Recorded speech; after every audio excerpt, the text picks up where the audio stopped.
आज की हमारी कहानी एक ऐसी डरावनी हॉस्पिटल की है जो कुछ साल से बंद हो चुकी है। बात करीब 5 साल पहले की है। वह हॉस्पिटल में सभी लोग अपना इलाज करने आते थे, पर कुछ ऐसा होता है जिससे सभी लोग उस अस्पताल को छोड़ देते हैं। रात का समय था और डॉक्टर रीना और उसकी नर्स सभी हॉस्पिटल में काम कर रहे थे। तभी अचानक डॉक्टर रेनू अस्पताल से अपने घर के लिए जाती है। तभी अचानक एक इंसान बहुत जख्मी हालत में अस्पताल में लाया जाता है, पर डॉक्टर रेनू को घर जाने के लिए लेट हो रहा था, इसलिए वह अपने घर चली गई और उस जख्मी इंसान का इलाज नर्स करने लगी। नर्स ने उसे मलहम पट्टी कर दिया, पर उसे बहुत ज्यादा चोट लग चुकी थी और उसके शरीर से बहुत ज्यादा खून भी बह चुका था।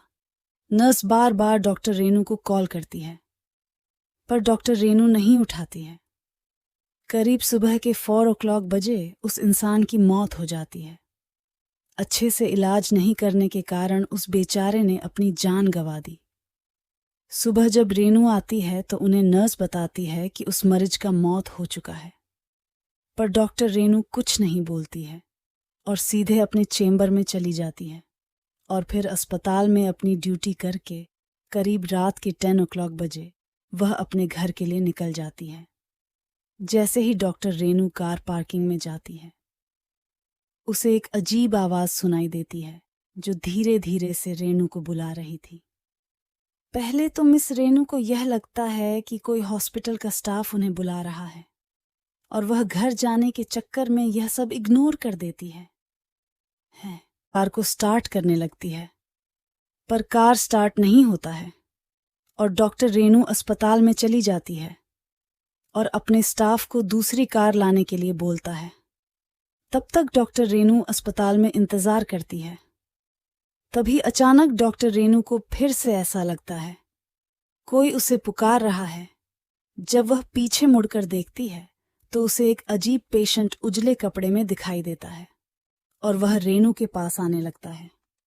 रेनू देखती है कि उस पेशेंट के शरीर पर बहुत चोट लगा हुआ है और वह भटकते भटकते डॉक्टर रेनू के पास आने लगता है। तभी अचानक नर्स डॉक्टर रेनू को बोलती है कि उनका स्टाफ उनके लिए गाड़ी लेकर आया है और डॉक्टर रेनू कार पार्किंग में जाने लगती है। पर जैसे ही डॉक्टर रेनू कार पार्किंग में जाती है तो उसे उसका स्टाफ मरा मिलता है और वह उसी पेशेंट को वहां देखती है। अब रेनू बहुत डर गई थी और वह अस्पताल की ओर भागने लगती है। तभी अचानक उसका पैर फिसल जाता है और वह जमीन पर गिर जाती है और वह पेशेंट उसके सामने आ जाता है और बोलता है, तुम्हारे चलते मेरी जान चली गई है, अब तुम्हें भी जीने का कोई अधिकार नहीं है। और अचानक चारों तरफ अंधेरा छा जाता है और डॉक्टर रेनू की भी मौत हो जाती है।